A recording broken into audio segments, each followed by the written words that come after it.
شیخ الاسلام حضرت مولانا مفتی محمد تقی عثمان صاحب دامت برکاتہم سے سوال کیا گیا کہ حضرت زندگی کا خلاصہ کیا ہے؟ حضرت نے یہ 20 نکات ارشاد فرمائے۔ نمبر 1، ہر حال میں اللہ کا شکر ادا کرو۔ نمبر 2، کوشش کرو کہ پوری زندگی میں کوئی تمہاری شکایت کسی دوسرے انسان سے نہ کرے، پروردگار سے تو بہت دور کی بات۔ نمبر 3، خاندان والوں کے ساتھ کبھی مقابلہ مت کرنا، نقصان قبول کر لینا مگر مقابلہ مت کرنا، بعد میں نتیجہ خود مل جائے گا۔ نمبر 4، کسی بھی جگہ یہ مت کہنا کہ میں عالم ہوں، میرے ساتھ رعایت کرنا، یہ ایک غیر نامناسب عمل ہے، کوشش کرو دینے والے بن جاؤ۔ نمبر 5، سب سے بہترین دسترخوان گھر کا دسترخوان ہے، جو بھی تمہارے نصیب میں ہوگا بادشاہوں کی طرح کھا لو گے۔ نمبر 6، اللہ کے سوا کسی سے امید مت رکھنا۔ نمبر 7، ہر آنے والے دن میں اپنی محنت میں مزید اضافہ کرنا۔ نمبر 8، مالداروں اور متکبروں کی مجالس سے دوری اختیار کرنا مناسب ہے۔ نمبر 9، ہر دن صبح کے وقت صدقہ کرنا، شام کے وقت استغفار کا ورد کرنا۔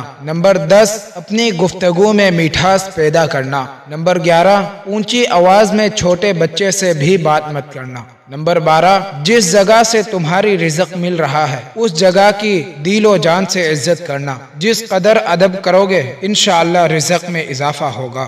نمبر 13، کوشش کرو کہ زندگی میں کامیاب لوگوں کی صحبت میں بیٹھا کرو، ایک نہ ایک دن ضرور تم بھی اس جماعت کا حصہ بن جاؤ گے۔ نمبر 14، ہر فیلڈ کے ہنرمند کی عزت کرنا، ان کے ساتھ ادب سے پیش آنا چاہیے، خواہ وہ کسی بھی فیلڈ کا ہو۔ نمبر 15، والدین، اساتذہ اور رشتہ داروں کے ساتھ جس قدر اخلاق کا معاملہ کرو گے اس قدر تمہارے رزق اور زندگی میں برکت ہوگی۔ نمبر 16، ہر کام میں میانہ روی اختیار کرنا۔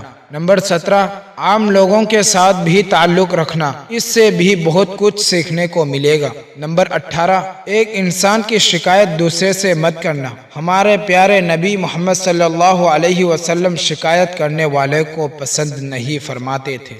نمبر 19، ہر بات کو مثبت انداز میں پیش کرنا، اس سے بہت سے مسائل حل ہو جائیں گے۔ نمبر 20، بڑوں کی مجلس میں زبان خاموش رکھنا۔ آخر میں درج ذیل دعا سکھائی کہ مشکل وقت میں اہتمام کے ساتھ پڑھا کرو، انشاءاللہ بہت فائدہ ہوگا۔ ربنا آتنا من لدنک رحمہ وہیئ لنا من امرنا رشدا۔